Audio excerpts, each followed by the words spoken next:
I was contacted by a guy a few weeks ago, just before Christmas, who had been involved in an assault. He'd been assaulted on the field. He was a referee. He'd reached out to me for support through the referee forum. I believe I shared that with Martin and Nathan at the time to say, "Oh, look, this has happened." I offered him the support, gave him the network that he needed to go through, made sure he reported it to the police and to the FA, and that he got support through the normal channels, if you like. But in this instance, the normal channels said, "Shh, just keep that to yourself. We'll deal with it. Shh, don't tell anyone else." I had a video. He said, "Don't share the video. Just keep that to yourself." And it feels like, yes, whilst there is a framework to deal with indiscipline on the football field towards match officials, there's also if we don't talk about it, we don't have to acknowledge that it happens to the extent that it does and with the frequency that it does as well.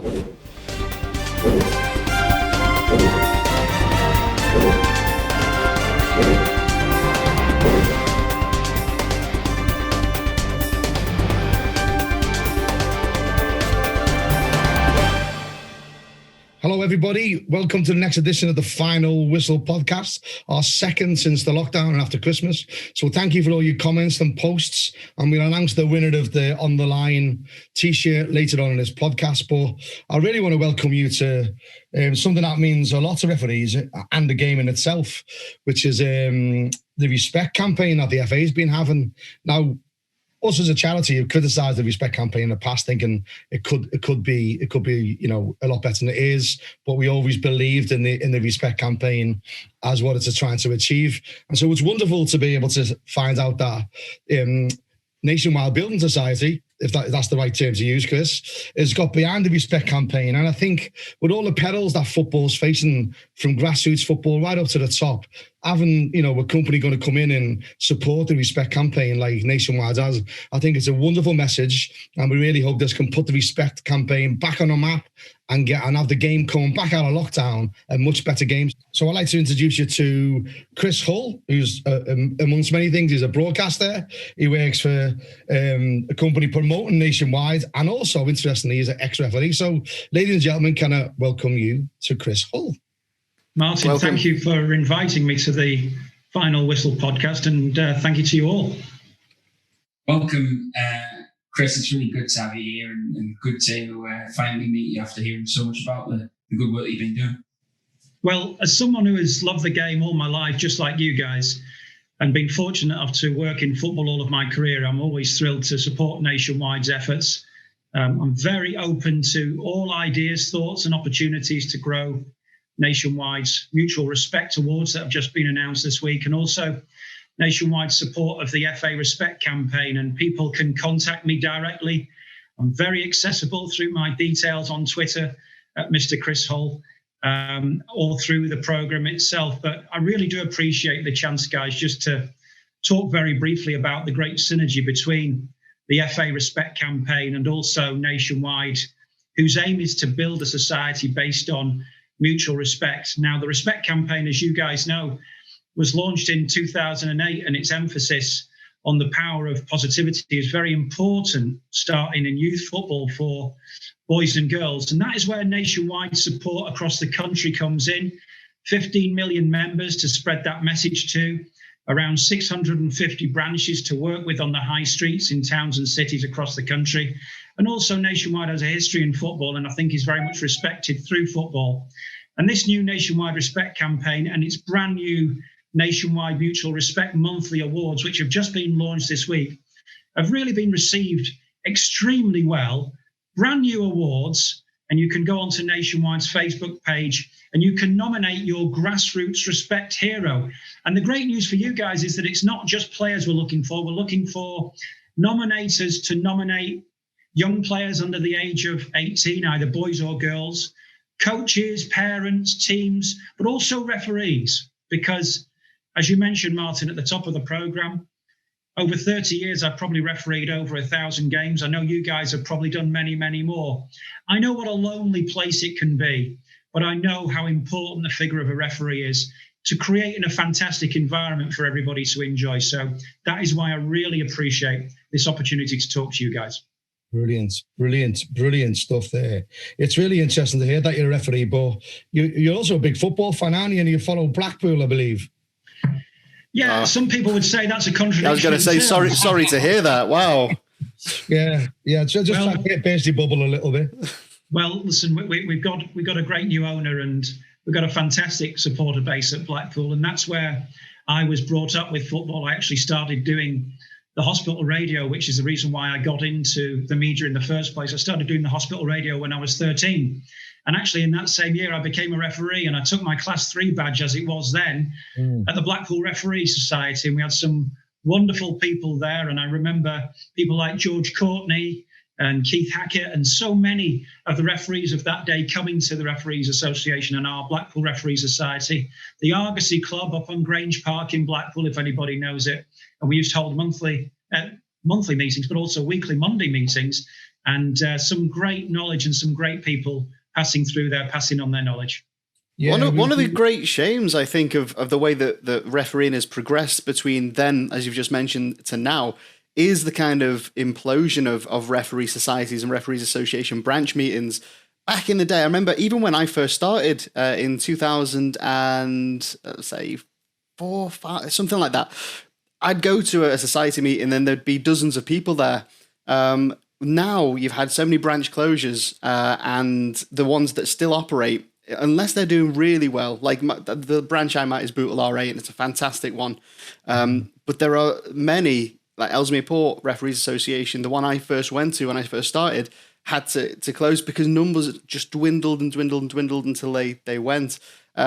It's great, though, that organisations like Ref Support UK, the Referee Forum, and Nathan with the third team have kind of stepped in to kind of fill that void and offer an online or on the phone kind of support network. But it is a shame that camaraderie between referees seems to have just dissipated over time. Well, it's interesting you say that, because I was having a number of conversations about this nationwide Mutual Respect Award, but also the wider nationwide respect campaign in association with the FA. And the target is from nationwide over the next 3-year period to target 1 million parents and coaches in the FA Respect programme. And I know people think that it's a great idea. Of course, like anything, things can be improved. And that's why I would welcome all ideas about how nationwide can do their bit to improve it. But the one thing that I've noticed is that I don't think referees are discussed as much at the heart of the respect campaign as they should be, because, as we all know, without a referee, the game becomes anarchy. We've all watched games on a Sunday and a Saturday at local level where it hasn't had a referee, and quite often it descends into farce. Being a referee can be a lonely place, and I think they deserve respect. They deserve more opportunity to tell their own story. And I think that referees should be a central part of the FA Respect campaign, which is supported by Nationwide. And if I can do anything for you guys, I'd love to try to promote that. Yeah, that's a great shout. And it's interesting, really, because when we read through the paperwork on what they said about the Respect campaign, I don't even think the word referee was in it. It was definitely aimed at players and getting them to behave rather than getting all of us to behave. So I think that's really good that you've identified that. And I'd just like to go that we know there's some wonderful people at the FA, full of wonderful people who really believe in the game. And the same with the RA, what we're talking about the RA there, although the branches are diminishing, they are really trying to step up the game, the RA nationally. And I really hope that, that does happen, and having campaigns like this, just to let people realise that referees, believe it or not, are human.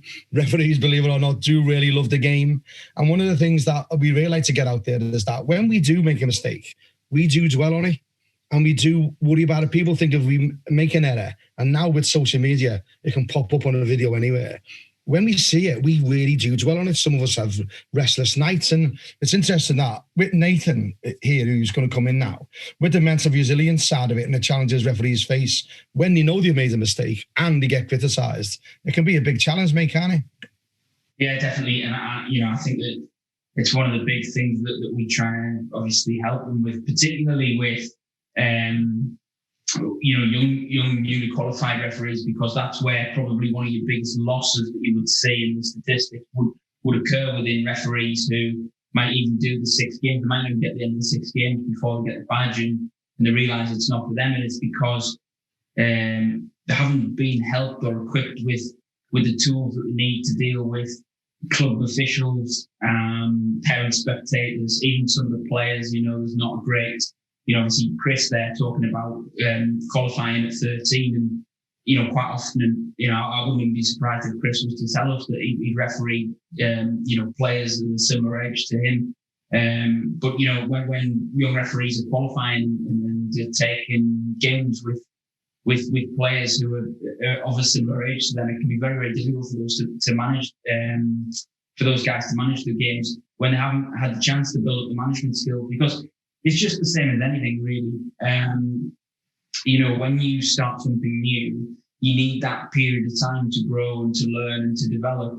And that's afforded to players. You might have a young player who's a new player. He might come in, he might play 10, 15 minutes, might sub him off. Well done, you did well here, then half an hour the next week. The referee, you've got to referee the whole game. You've got to be in there. You've got to try and get those big decisions. And I was talking to somebody recently, and they were saying about referees, and saying people expect us to get everything right straight away from the first time we pick up a whistle. And it's a completely backward way of looking at how you would develop a skill. So I think that those are the really important factors that probably people don't think about enough, is the fact that, the minute you pick up the whistle and take your first year, you're expected to get absolutely everything right straight away. Nathan, when I was a young referee starting at 13, I was thrust into men's football a year later when I was 14, which was obviously quite an eye-opener, and you have to develop a thick skin quite quickly. What I did have, though, at the Blackpool Referee Society was a group of experienced referees, and it was a great turnout. It must have been 50 or 60 referees every Monday. And you were able to go the following day on the Monday after a game on the Sunday or a game on the Saturday and chat through your experience. Now, fortunately, the games that I've refereed, and I said I must have refereed at least 1,000 games over 30 years, the vast majority I've come off feeling exhilarated and fulfilled that I've contributed to a game. Of course, there have always been decisions that have been contested, but there have been a number of occasions, as you pointed out there, Nathan, where you come off the pitch and you've been verbally assaulted, verbally abused, and, at times as a young referee, felt quite vulnerable. And before I came to chat with you guys, I was looking at some of the work that you had done and looked at some of the stories that you've been involved in. And I saw some research that was independent research that had been recently undertaken. And I think it was by Portsmouth University, that stated they'd surveyed 2,000 referees. And of those 2,000 referees, 18%, nearly 1 in 5, has said that during their refereeing career on a local level, they had been physically assaulted while officiating, which is really quite staggering. And I just from your perspective, I wonder whether you feel that discipline on the field at a local level, where the vast majority of referees are operating, whether discipline is getting better or is it getting worse? Well, it's something I've said, and I've said it on a number of times on this podcast. What I feel, Chris, is that, and it's been backed up by a survey conducted by the chair of Kick It Out, Sanjay Bandari, which basically suggests that since the referendum that we had here in 2016, we've actually seen a rise in assaults on referees. We've seen a rise in racial abuse between players and towards match officials. And obviously, there's been a lot more in society, really sort of invalid views in terms of closed-minded, things that I think a lot of people thought had been consigned to history. And I think that what we've seen is that basically in our role as referees, we are like policemen in society on the football pitch, and it's all coming back on us. And obviously Martin has talked at great length and is deeply passionate, and we're all very, very supportive of the campaign that he's had in terms of trying to consign assaults on referees, with sort of really improper or unsatisfactory punishments. We want, satisfactory punishments for assaults on match officials and things like that.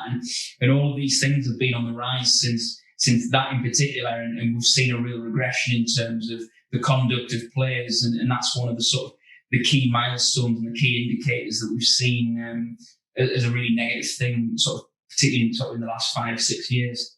Well, thankfully, Nathan, the society seems to be moving towards a much better place in terms of inclusivity and diversity. Yeah. But when it comes to referees, it seems to me that no other part of society would tolerate the type of physical and verbal abuse that referees get on a weekly basis. It's almost a taboo. People aren't talking about it. Yeah. Well, I completely agree. And I think it's one of these things that every now and then you'll see a video come out of something that's happened on a football pitch where a referee's been attacked or assaulted. But, Martin's obviously got the hotline with ref support, and I'm sure he'll tell you, they're getting calls on a regular basis about things that don't make the media. I mean, in the immediate weeks, couple of weeks after the sort of the last major one that hit the headlines with BBC News and things like that, Martin was telling Ant and myself about, we've had a call from this guy who's had, I think it was one that he'd been sort of assaulted and had a perforated eardrum or something like that. And things like that just happen on a weekly basis that don't make the headlines. And I think that's a real sadness that it's going on in one area or another all around the country, week in, week out.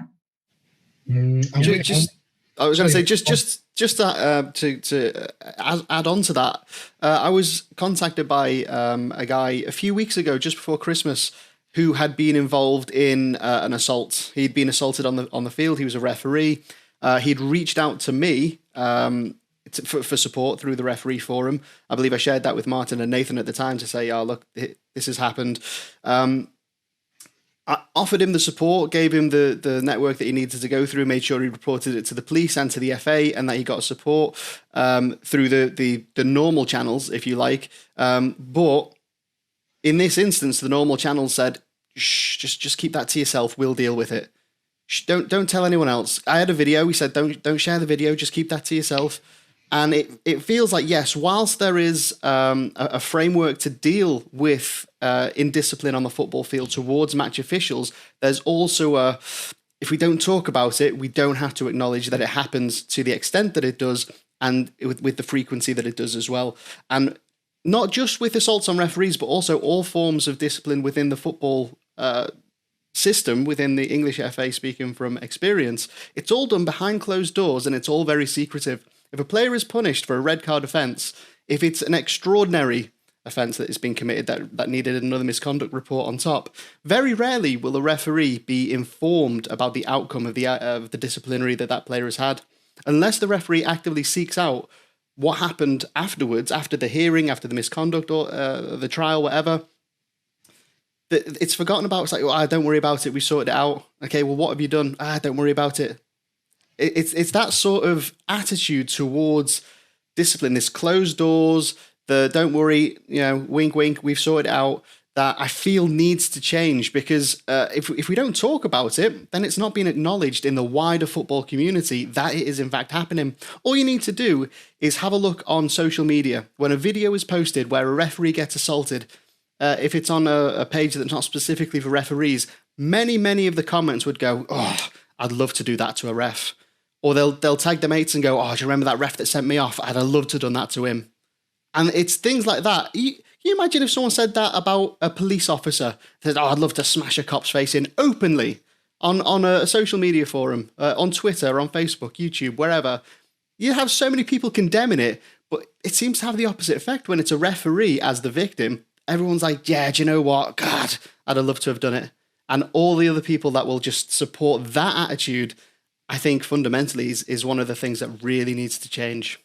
I think one of the things as well why Nationwide have got involved with the FA Respect campaign and launched these awards, they actually produced some research a couple of months ago when they launched the partnership with the Football Association, the Respect campaign. And it said that 66% of the British public say that levels of disrespect have become unacceptable, and 71% feel that the problem has worsened over the last couple of years. And in the same research, 80% of those surveyed said that public figures are responsible for setting a good example, and 63% believe that footballers should set a good example by showing respect on the pitch. And the referee and football, just a reflection really of those figures in society. And if disrespect is becoming more prevalent in society, we probably shouldn't expect it should be similar, and it will be similar in football and for a referee as well. It's interesting when you mention Portsmouth University. That's Dr. Tom Webb and his team, who he's been on a podcast. It was a wonderful podcast, having Tom on. When we met as a charity, we got a meeting with Martin Glenn and the senior staff of the FA 2 years ago now, before Martin left, obviously. And we brought Tom with us to Wembley. And I think they were shocked at the fact that he had this real academic, information and research, totally independent, that proves there was a bigger problem out there than the FA thought. And that isn't the FA's fault. We know there's wonderful people at the FA, and there's Tim Foster now who's there, who's really has become a light at the end of the tunnel. It is fair to say that the salts are going up and behaviour is becoming terrible. But on the vast majority of games, everyone loves their games. There's nothing better than getting 22 handshakes, having a pasty or a pie after the game in a bar, which we're all missing that side of football too. And having these people realise it, which didn't seem to be happening, is really helping. And Tim Foster and people at the FA were trying to do things much better. And then having someone like a wonderful organisation like Nationwide to really get behind it. I remember seeing people in banks getting stick. One of our trustees was in the banking industry for 20 odd years, was always getting stick. So I think it's fair to say that football does reflect society, and it's just wonderful to see someone like you behind such a great cause, and really hope that it really brings it to another level with the FA. It's a really good point you make, Martin, and I think even at that level that you talk about in branches and of Nationwide, but obviously other high street outlets as well, particularly during after lockdown and during this pandemic, I think people have struggled, and they've taken that frustration out on people within the store who are just simply trying to do a job. And I think we could all be more aware. In fact, I was talking to Chris Kamara just the other day, and he said that he was doing a broadcast recently and got very emotional because he remembered a situation from his childhood where he'd received abuse. And, Chris is, a grown man, obviously now, and he's this incident happened decades ago, yet it forced him to be emotional decades later, many years later. And I think we have to be really careful about our choice of words and how we interact with people, because as Chris demonstrated in that story that he told me, things can come back and have an impact many years later, just simply by the words that people use and by their actions. And I think it's the very same with referees as well.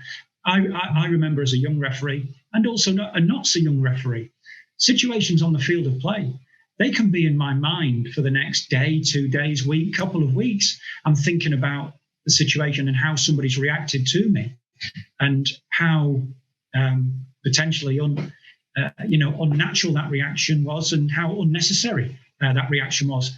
And people's actions and people's words can have a very, very detrimental effect. Absolutely. Something we've touched upon in a previous episode. And you talk about, you drop a clanger, you will remember it for days and weeks. The worst thing that's happened to me is a captain of a football team came into the dressing rooms where I was assistant referee, and he jabbed me in the chest. He was shouting at me because I'd flagged for an offside, and he was jabbing me in the chest, poking me. That was about 12 years ago.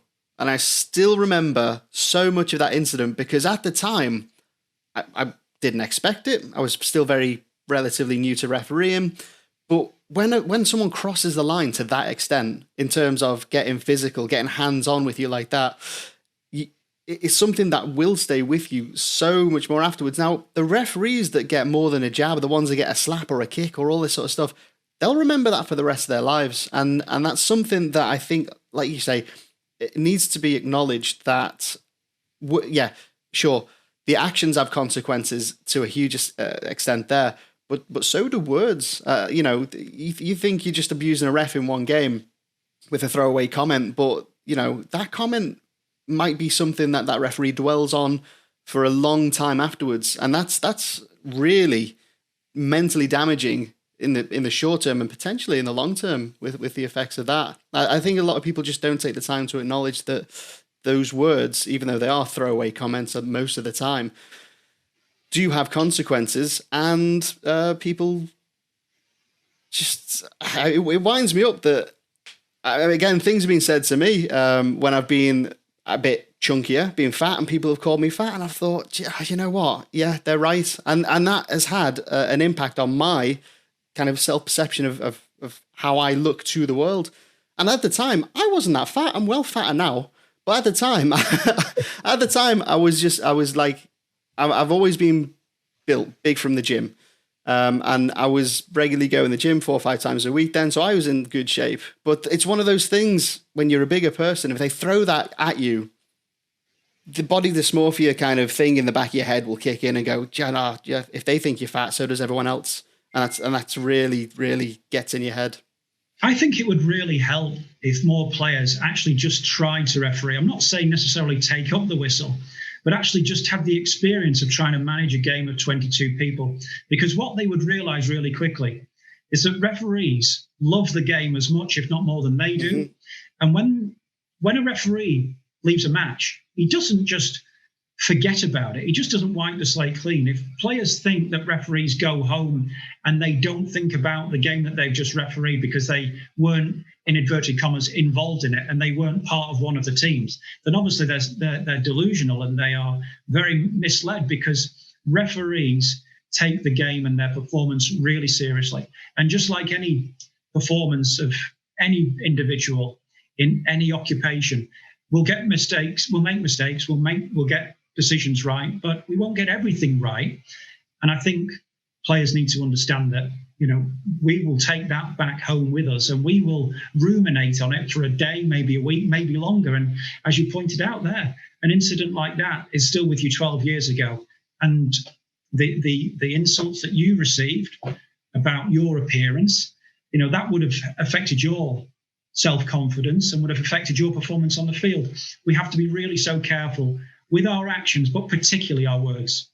I remember, I think was it just before Christmas, it might be November time, Andrew Freddie Flintoff did a wonderful documentary for the BBC talking about, I think it was bulimia he'd been battling with throughout his professional career as a Test cricketer, when right at the sort of at the peak of his career, when you talk about 2005 Ashes victory and things like that, he was at that time saying, well, yeah, I think he said he got out with Lords once, and he didn't go back to the dressing room. He went straight to the bathroom to sort of, I suppose, be sick.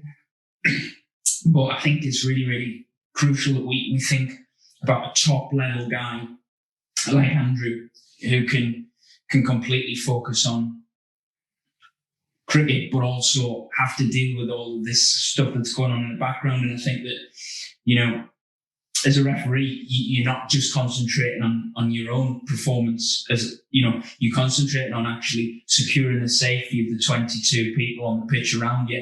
It's not just about responsibility for your own performance. And I think that's one of the things that, it's a real responsibility that we take on. If you look in the laws of the game, you talk about the roles and the responsibilities of an official. And the facts are there are many. And just obviously as well, to add to what Ant said, I was a manager came on a pitch and pushed me in my first season, and that's the kind of thing that really, I was very young then. I think I was 16, and I didn't really think a lot about it because I was still trying to get to grips with learning the laws and learning how to referee. I was just developing I must have only done maybe 5 or 6 games when this happened, and this is one of the things I'm really passionate about with the third team now, is to try and make sure that we don't lose match officials because of experiences such as that, and we give them the tools to deal with unpleasant situations like that. Because I think really I'm a big advocate of being proactive rather than reactive, because sometimes when you have to react, it's too late. That referee might already be lost to the game. Well, obviously, from my point of view, and one of the messages that I want to try to get out there is that this new set of awards, the Mutual Respect Awards by Nationwide, is very much looking to celebrate not only players and clubs and officials, but referees as well. So if anybody listening to this podcast or watching this podcast thinks of a referee who's made an outstanding contribution, has gone above and beyond the call of duty in recent times. I know we've had lockdowns and there hasn't been as much football as we would have all have liked, but please go to Nationwide's Facebook page and nominate somebody. You have to be over the age of 18 to nominate, but we would love to have lots of referee stories in there. We all know that refereeing is an exemplary role to perform, and a really important role to perform, but we're looking for particular stories where referees may have done something particularly exceptional, which reflects the values of Nationwide Mutual Respect and the Nationwide Mutual Respect Awards and the FA Respect campaign. So I would love people to go onto the Facebook page and nominate a local referee who has made a really outstanding contribution. What I'll do to make it easy for everyone that consumes this, if you're watching by Facebook or YouTube, that link will be down in the comments. And if you're watching in Spotify, click on the podcast, and the information for the Nationwide Facebook page will be contained there. Martin, I just wanted to add as well, because obviously we have talked about, and rightly so, because it doesn't get talked about enough, some of the negative aspects of refereeing, but we all know how exhilarating it can be. And there's no greater feeling than coming off a field where 22 players, the coaches, and the people on the touchline say, thanks, referee. You made a real contribution to that game. You made the game better by being part of it. There aren't many greater experiences. And like you guys, I've been lucky enough to play, referee, broadcaster, and administrator. I've been involved, fortunately, all my life. But when you come off the field and you've had what, in your opinion, is a really good performance, and you've really helped that game, there aren't many better feelings, are there? That's true. No, I agree. And I could reel them off. And the reason we become so passionate, we're all different ages, and I'm really passionate about it. You only get passionate about something you enjoy, something you love. So when we do talk about, the abuse, the assaults, yes, they're terrible. Yes, they're in a minority, but the minority is getting bigger. And the more we talk about it, people can be prepared to expect it, and then be able to identify avenues like us and the FA with the Respect campaign and Mutual Respect Awards. There's something out there to help. And people need to understand that when it does happen to you, when we talk about it openly like this, it makes them think, oh, it's not just me. It's not just me. There are other people out there who are going through the same things. And therefore, it sort of diminishes it. It doesn't get rid of it. It diminishes the problem that actually there is someone out there I can relate to, I can talk to. And just today, a couple of hours ago on our Twitter accounts, to show you sort of what I mean, a lad called Ben, it's in the open, so it's not personal, tweeted us and said, oh, I'm going to be stepping back from my registration for a while. My sister's just suddenly died at the age of 18. And I was like, he's come to us. He tagged us in and he went directly to us. So I went back to him and said, look, I lost my sister when I was 18. She was really young. I can really relate to you. Listen, let's swap messages. I'll give you my personal mobile number and we can talk. And he got back and said, oh, that's really, really helpful. That's a little small example of up to date. This has happened today, where when you can talk about something you've experienced, it makes that journey that little bit easier. It makes the outcomes that little bit more positive. And then having something like this Mutual Respect Awards, is absolutely on the money. Brilliant for Nationwide, brilliant for the FA to embrace it. Because I want to just ask you a quick question, guys, and I know we're probably about to wrap up very soon, but I just want to ask you two things. One, how could, in your view, have you got one idea how we could potentially help grow the Nationwide FA Respect campaign? But also, importantly, just on the back of what you just said there, Martin, about that young man that came to you looking for support, the network of support I had in Blackpool Referee Society, I know we're not living through normal times, but in normal times, when we don't have a pandemic, does the Referee Society network still exist? And are there still places where referees can go locally and talk about the challenges that they had in a game the previous weekend? There is, but there's not enough. One of the problems the RA's got is that although it's an organisation that I fully support and I think it's wonderful, is that some county FAs don't even have any branches. They haven't got the people so busy now, and it's so easy to access stuff online. Like just tweet someone and he can get back to you immediately rather than waiting for the next month. And there's all we ever hear is them closing down. We never hear them open a new one. So that's the problem. And one of the reasons that we said, as Ref Support UK, as a registered charity, that you don't pay to get our services is because sometimes people can't afford it. And then when you pay for something, people think got paid for that and it's being rubbish. So what we've done, we've said, look, we're free to everybody. The 28,000 referees can come and access us. There's absolutely free of charge. Here's our messages, here's our numbers. But if you want online e-learning training, that costs us, and that's just £10 a year. So people engage us because they can get answers quickly and it doesn't escalate. It's a bit like, if you talk about bullying in school now. In school, if I had a row with someone in school, I go home, I go to bed, get it the next day, everything's forgot about. But now they go on social media and other people join in.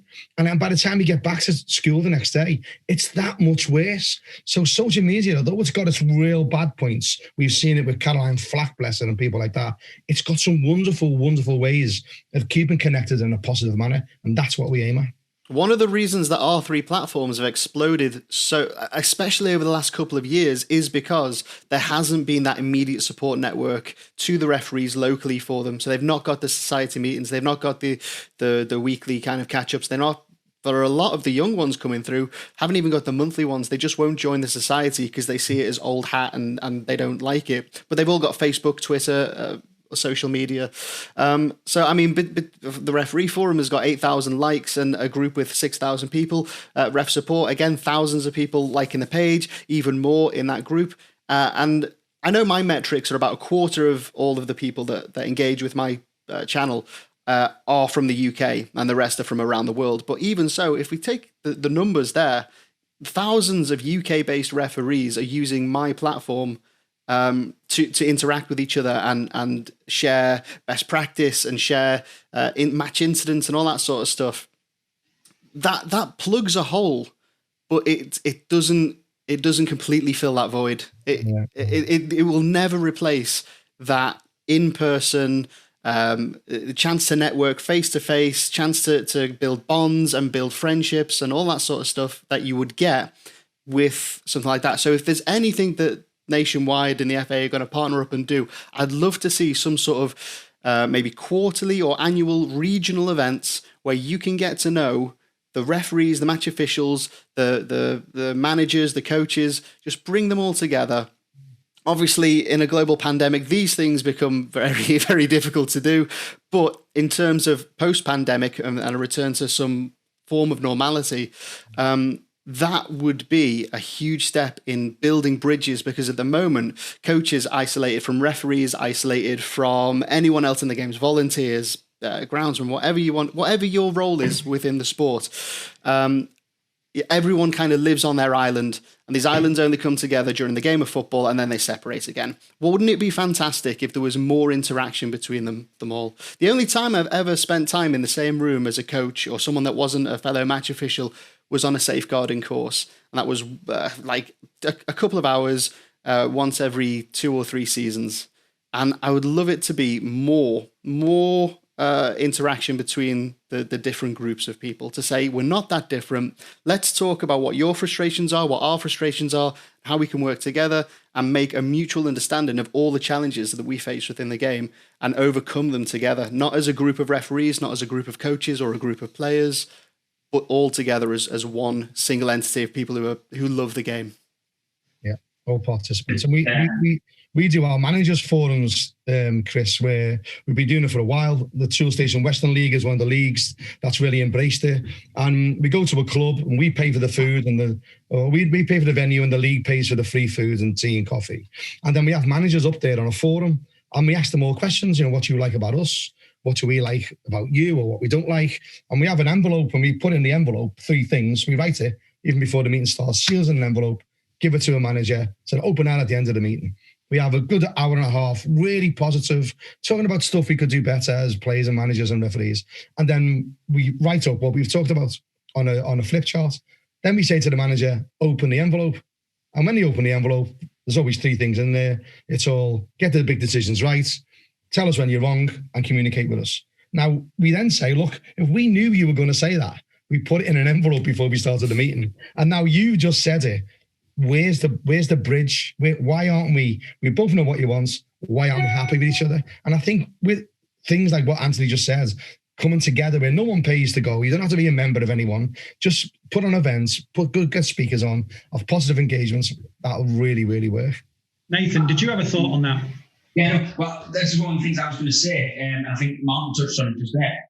When I qualified, I didn't join a referees association branch, and I didn't really join one until I started taking refereeing seriously and wanted to start climbing the ladder and things like that. And I think that's one of the real key messages that I would say is that I happily endorse the fact that it's about how we can work together. I mean, one of the things, I know that obviously you're a guy who maybe would be interested in how the campaign's going to look, and I think that one of the things that would be good for it to have would either to have a referee on the sort of visual media that's produced in conjunction with this, but also to have a referee potentially interviewed and be part of the video advertising campaign that you might be putting together for that kind of thing. Because really, I think referees do need to be front and centre, because they are probably the ones that have the most to gain from this. Yes, we can improve respect between coaches and players and things like that, and opposing teams. But I think referees are the ones that have the most to gain from it, because they're the ones that are currently seeing the biggest lack of respect. Yeah, really interesting insight and feedback. And I'd love to get more from the referees that are watching and listening to this podcast via my Twitter or through you guys. I really would. Just to leave you with a quote from the old Ipswich Town chairman, Mr. Cobbold. And I'm sure we would love all players and managers that we referee to embrace this. But Mr. Cobbold of Ipswich Town, who was in charge of and owned Ipswich Town during Sir Bobby Robson's era, one of his famous sayings, one of his famous quotes was, "The game is always bigger than the result." And it would be nice sometimes to recognise that the game is so important, and without a referee, the game is impossible. I completely agree. Yeah. Completely agree, Chris. I agree, and I want to thank you for all you're doing, and we're behind you. We're behind Nationwide. We're behind the FA, up in the game at the Mutual Respect Awards. And before you go, I was going to say it earlier. A while back, there's a photograph we've got, and I'll send it to you. And it's a referee called Joe. He was 16 at the time, and a young girl, she must be 8, had took a throw in, and it was a foul throw. So instead of punishing her, he showed her how to take it again. And there's a wonderful, wonderful photograph of Joe like this, and the little girl with a ponytail taking a photograph. What we did, we found him. It was just a little photograph online. We found him. One of our sponsors, it was a watch company called Limit. They agreed to send him a watch. Simple gesture. They got loads of traction, and that's what it's all about. That photograph really captures the mutual respect of what we want between players and referees. And Martin, and I think that is what these awards are going to try to do, and they'll get better and they'll improve month on month and month, and we want more and more nominations. But if we can start to highlight really outstanding contribution and outstanding behaviour in the community through the power of football, I think we could be onto a winner. And if we can start celebrating those stories and creating these 12 winners across the year, these 12 nationwide mutual respect award winners, creating this 12-person dream team and talking about their stories and showing people some of the great work that is being done by referees and young players, and the sportsmanship and the behaviour of coaches, of parents, and shining a light on all the best practice and all the best behaviour. I think it could be the start of something quite good. So do we.